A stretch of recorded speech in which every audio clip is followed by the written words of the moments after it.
berjalan dalam firman-Mu, hatiku siap.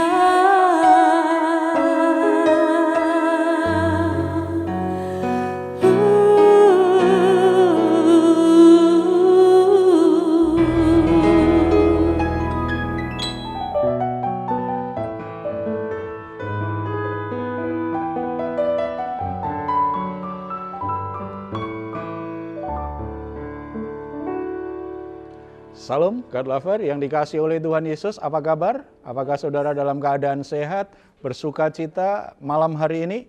Mari kita kembali hampiri Tuhan bersama-sama kami, Rest in God. Kita akan nikmati hadirat Tuhan, kita akan membawa korban syukur kita akan membawa semua beban berat di hati kita. Karena kita percaya Dia adalah Bapa yang mengasihi kita, Bapa yang peduli, dan Bapa yang siap selalu untuk memberikan kita kelegaan damai sejahtera. Tuhan Yesus berkata, marilah kepadaku yang letih lesu dan berbeban berat. Aku akan memberikan kelegaan kepadamu. Mari kita bersatu di dalam doa.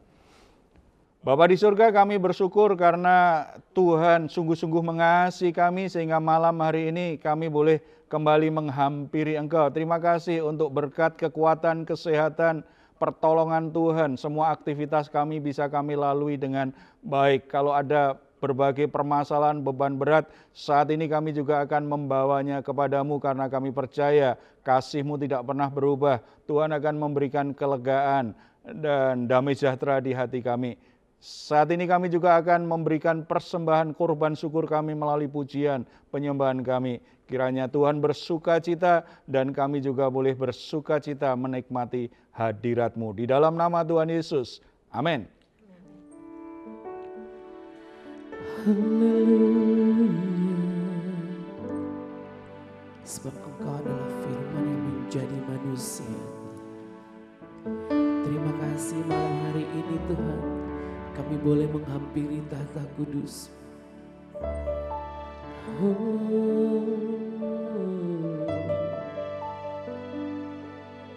Terima kasih Tuhan. Yesus, Kaulah juru selamatku. Ku akui Kau Tuhan bagiku. Kau terang bagi saat gelapku. Kau pintu bagi setiap jalan.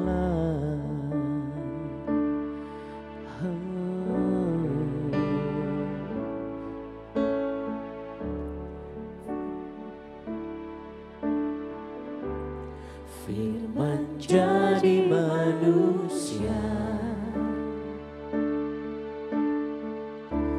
diam di antara kita. Ada hidup terang bagi manusia. Engkau datang bagi kepunyaanmu. Yesus, Kaulah juru selamatku. Ku akui Kau Tuhan bagiku. Kau terang bagi saat gelapku. Kau pintu bagi setiap. Katakan Yesus, Kau juru selamatku. Terima kasih Tuhan. Ku akui Kau Tuhan bagiku. Kau terang bagi saat gelapku. Kau pintu bagi setiap jalan.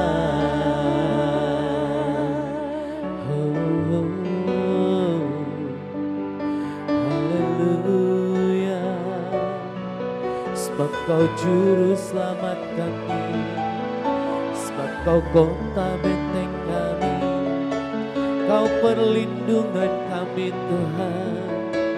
Haleluya, Kau mulia, tiada seperti Engkau Tuhan, sebab Kau layak ditinggikan, Kau layak disembah, dimuliakan Tuhan.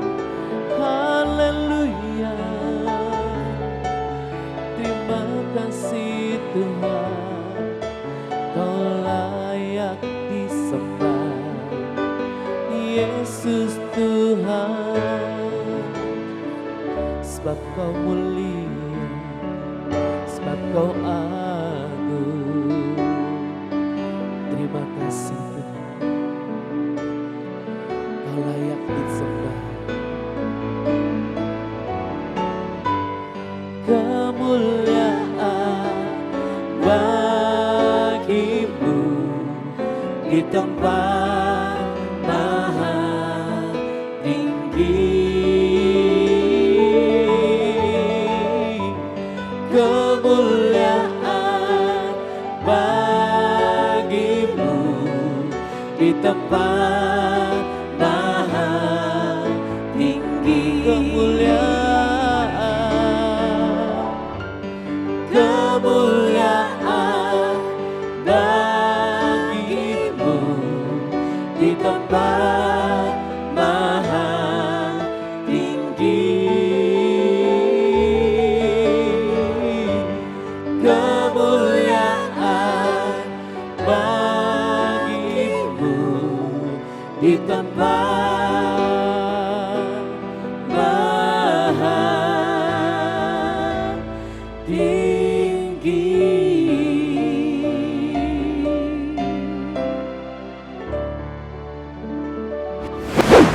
Puji Tuhan, salah satu isu yang seringkali jadi bahan perdebatan, polemik di antara orang-orang Kristen adalah tentang etika berpakaian.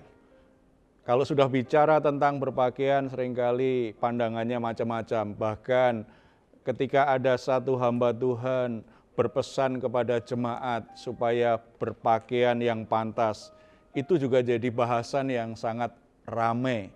Karena ternyata memang soal mode, soal pakaian itu cukup beragam pandangan orang tentang hal itu.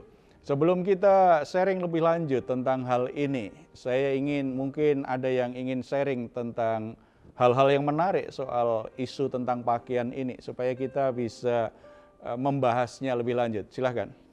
Iya Pak, baru-baru ini banyak berita tentang acara Fashion Week yang dilakukan oleh anak-anak muda, beberapa anak-anak muda Pak. Nah, memang kalau membicarakan pakaian ini ada perubahan ya Pak, dari zaman dulu dan di zaman sekarang. Mungkin karena banyak perkembangan, baik perkembangan teknologi, perkembangan zaman gitu.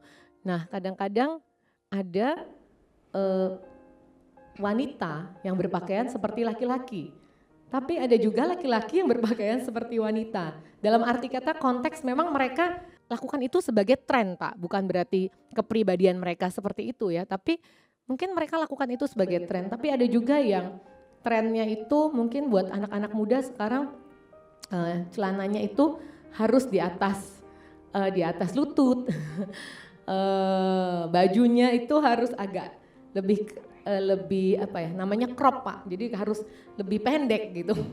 Nah kadang-kadang kita sebagai orang tua mungkin kalau melihat anak kita pakaian seperti itu tuh bilang jangan pakaian kayak gitu dong. Mereka bilang ini tren gitu. Nah gimana tuh Pak? Jadi orang tua dan anak perempuannya terutama ribut melulu soal baju ya. Memang sangat mengherankan, bahan semakin sedikit semakin mahal, bahan semakin banyak semakin murah. Ya kalau kita bicara soal pakaian gitu sebenarnya kan ini topik yang selalu hangat untuk dibicarakan ya di sepanjang zaman. Dalam perkembangannya kalau kita mempelajari Alkitab, sebenarnya kapan pertama kali manusia berpakaian? Gitu sebenarnya setelah kejatuhan Adam dan Hawa dalam dosa. Sebelumnya mereka telanjang, tidak ada perasaan malu, tidak ada perasaan yang saling saling jahat satu sama lain, pikirannya juga masih tulus, jadi nggak ada masalah dengan ketelanjangan. Tetapi seiring dosa, maka ada perasaan malu menampilkan diri sendiri. Mereka berusaha untuk menutupi auratnya dengan daun ara. Tapi itu baju pertama tuh, baju pertama. Untuk menutupi, motivasinya adalah menutupi rasa malu. Jadi baju dipakai untuk menutupi perasaan malu karena merasa dirinya aib, ada aib di dalam hidupnya. Tuhan memberi solusi, Tuhan kemudian memberi baju dari kulit binatang yang dikorbankan. Perkembangannya setelah itu kita lihat memang beragam sekali. Orang berpakaian itu makin lama itu terintegrasi dengan budaya manusia, karena kan manusia diciptakan Tuhan serupa dengan gambar Allah, punya daya imajinasi, punya kreativitas yang sangat luar biasa. Makanya mode atau pakaian itu setiap hari itu selalu ada yang baru, selalu ada yang lebih menarik, lebih beragam. Akibatnya tidak ada garis yang tegas sebenarnya dalam berpakaian. Salah satunya dari sisi etika dan moral. Makin lama garis itu semakin samar dan itu menimbulkan kesulitan bagi banyak orang Kristen untuk bisa membuat keputusan dan pilihan serta penampilan yang tepat dari sisi berpenampilan. Alkitab memang tidak secara khusus dan tegas gitu memberi panduan pakai baju yang harus seperti ini, misalnya begitu. Tetapi ada prinsip-prinsip yang sebenarnya kita bisa pakai untuk menjadi pedoman gitu tanpa mengurangi kreativitas orang sesuai dengan zamannya. Itu harus jadi pertimbangan bagi kita. Jangan sampai sebagai orang Kristen kita ini diperbudak oleh mode, tetapi kita justru longgar di sisi moral, di sisi etika, atau kita juga kedodoran di sisi keuangan. Tetap harus ada pedomannya yang jelas. Jadi bagaimana Pak sekarang kita secara orang Kristen berpenampilan dan berpakaiannya? Harus kembali pada prinsip iman kita ya. Yang pertama, kita harus tahu sebenarnya menurut iman kita apa nilai tubuh kita.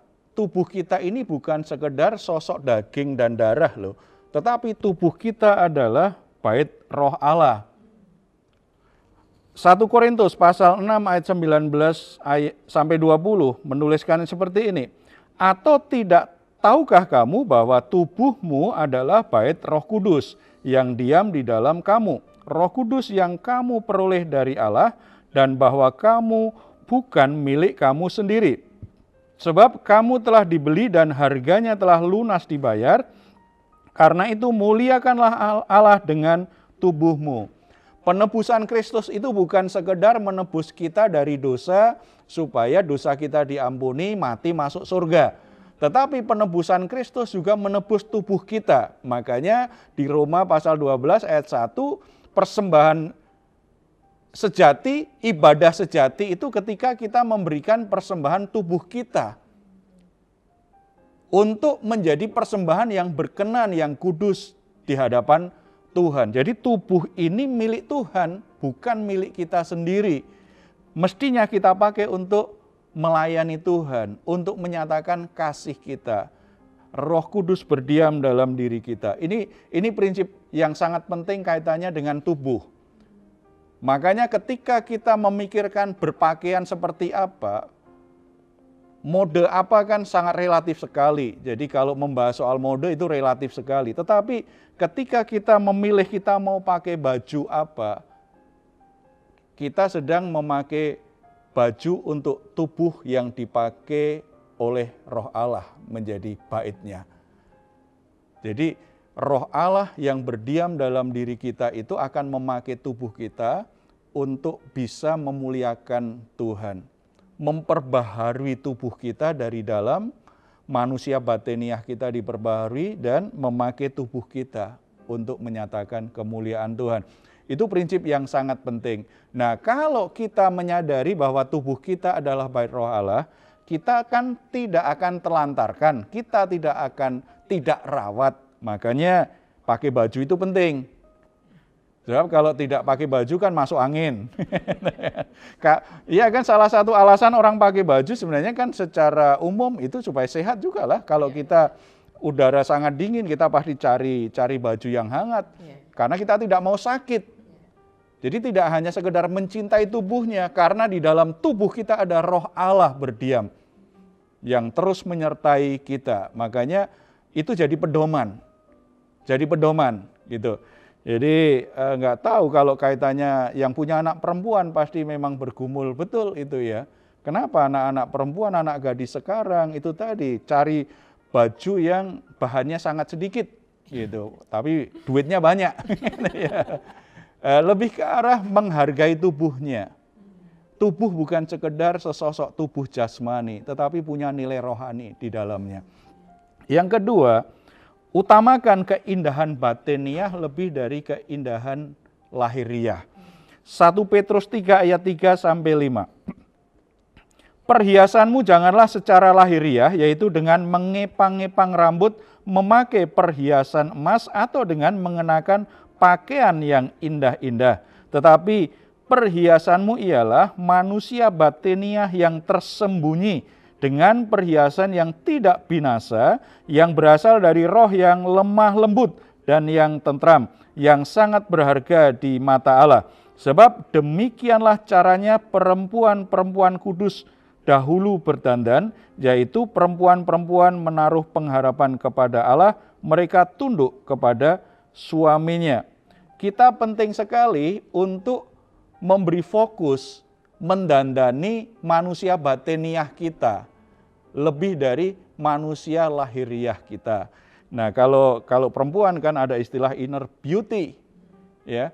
Artinya kecantikan batiniah ini harus jadi prioritas. Nah, kalau orang punya kecantikan batiniah, dia pakai baju yang sederhana pun menarik. Kalau orang, coba kita ketemu orang yang culas, suka gosip, ngomongnya kasar, hatinya jahat, itu selalu punya niat yang jahat terhadap teman-temannya, dia selalu iri. Dia pakai baju yang sangat mahal, sangat indah. Bajunya indah, tetapi orangnya indah enggak? Enggak menarik. Fokus pada yang batiniah, kemudian yang lahiriah itu bisa didandani juga. Sebab kalau orang punya kecantikan batiniah, dia punya keindahan manusia batiniah, dia tidak mungkin menelantarkan tubuhnya. Dia tidak mungkin berdandan sembarangan, tidak tahu tempat. Dia tahu menempatkan diri. Dia sedang bekerja di mana, dia sedang melakukan apa, dia sedang acara apa. Dia bijaksana menempatkan diri kalau manusia batiniahnya itu baik, bertumbuh dengan baik. Manusia batiniah itu hanya mungkin kalau orang penuh Roh Kudus. Kalau orang hatinya dekat dengan Tuhan, melekat dengan Tuhan, karakternya diubah hari demi hari. Karakter yang baik lebih menarik dibandingkan orang yang pakai baju indah dan mahal. Itu prinsip yang penting. Makanya tapi jangan ditanya ke anak muda, kamu pilih orang yang karakternya baik, tetapi bajunya jelek, atau yang bajunya menarik, indah, tetapi karakternya baik. Pasti dia akan menjawab, karakternya baik, bajunya indah. Itu ya, itu anak yang pinter itu.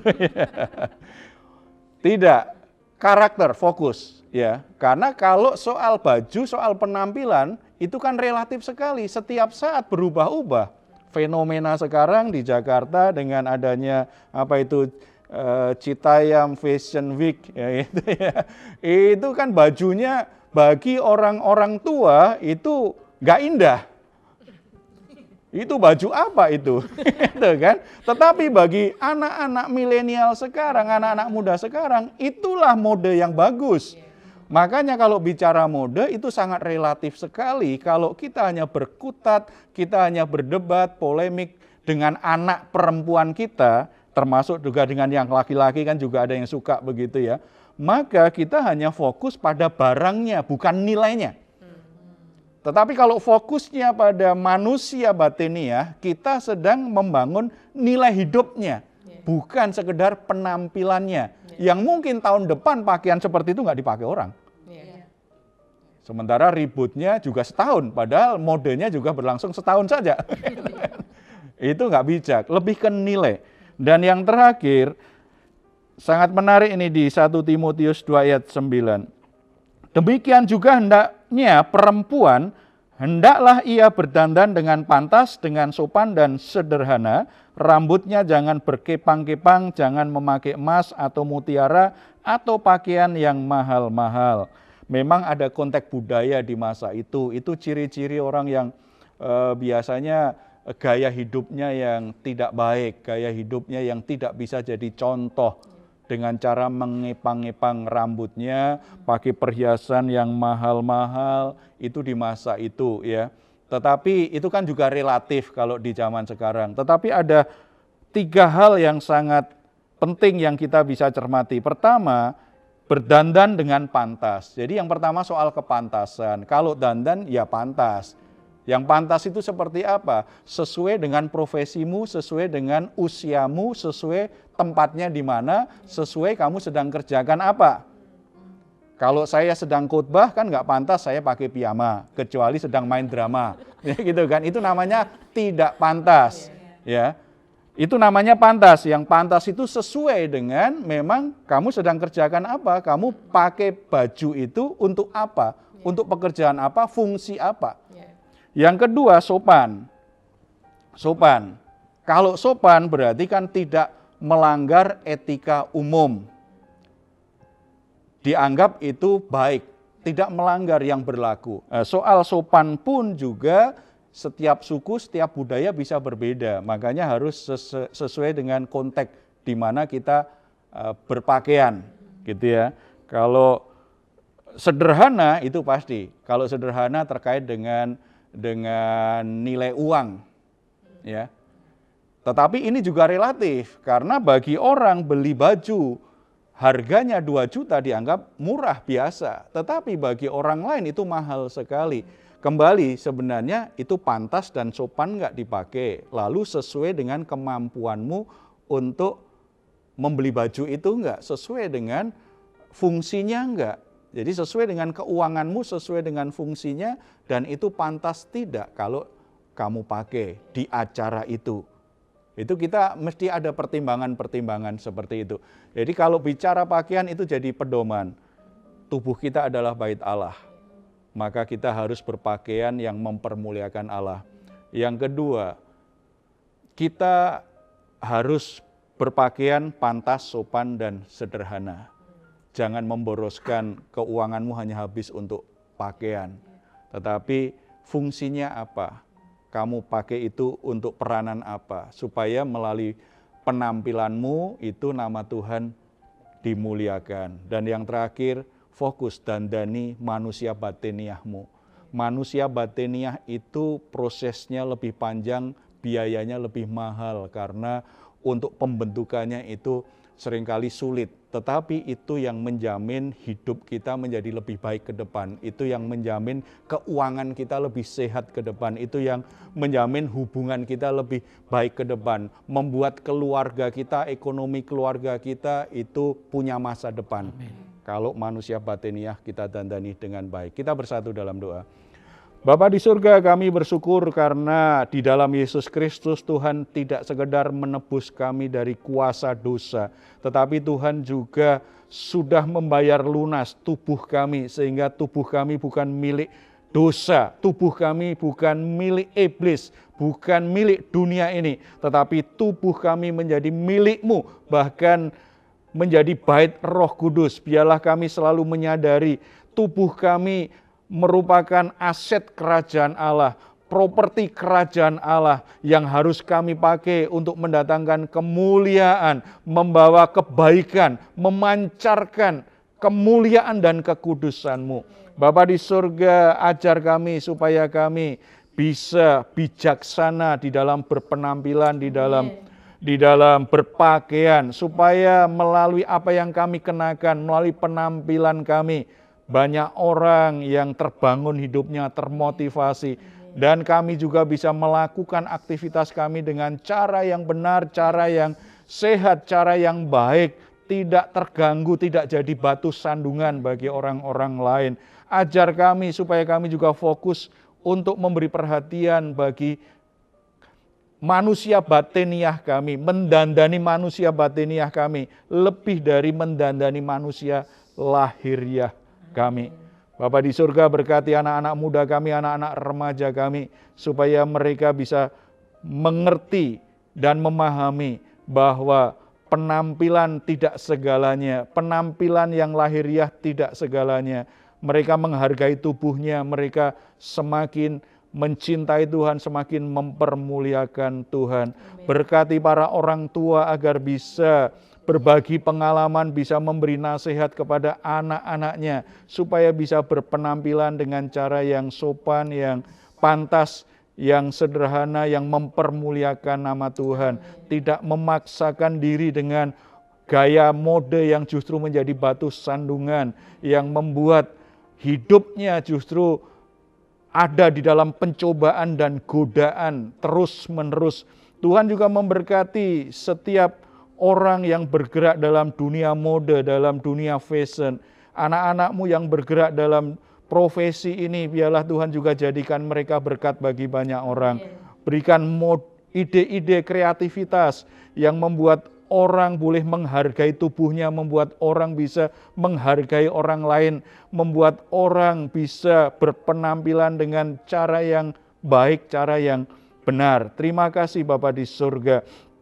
Tuhan, kami berdoa untuk keluarga-keluarga, pergumulan apapun yang sedang mereka hadapi saat ini. Berikan pertolongan, berikan jalan keluar. Hubungan-hubungan yang sedang terganggu antara suami istri, antara orang tua dengan anak-anaknya, kiranya Tuhan juga menolong. Tuhan pulihkan hati mereka, hubungan mereka pulih, keluarganya semakin bahagia dan diberkati oleh Tuhan. Terima kasih Bapa. Tuhan memberkati bangsa dan negara kami dengan damai sejahtera, agar para pejabat publik, para pemimpin kepala daerah bisa mengarahkan dan mengayomi masyarakatnya, sehingga masyarakat yang ada di dalam pimpinannya menjadi kreatif, bisa berkembang, dan keluarga-keluarga juga bisa berjalan dengan sehat. Terima kasih Bapa. Dalam nama Tuhan Yesus kami berdoa. Amin. God lover, jika Anda punya pergumulan-pergumulan, jangan ragu untuk menuliskannya, dan saudara boleh menghubungi nomor telepon yang tercantum di layar kaca saudara. Kami akan mendoakan pergumulan-pergumulan saudara.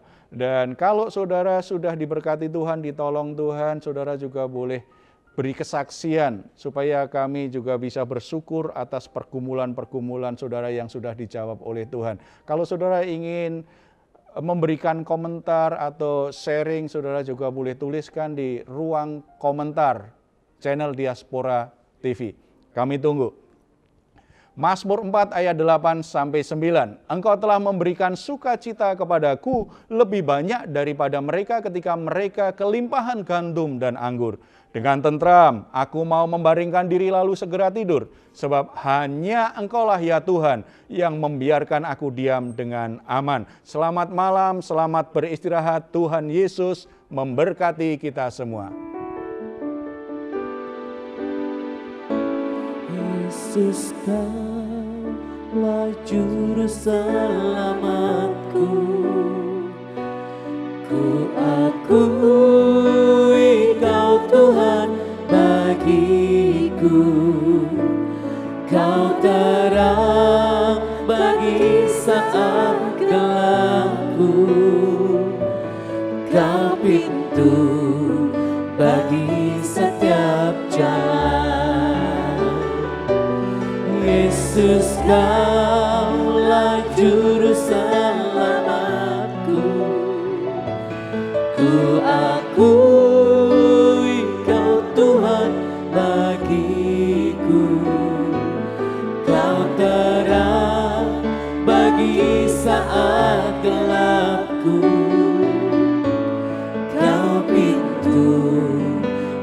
bagi setiap jalan.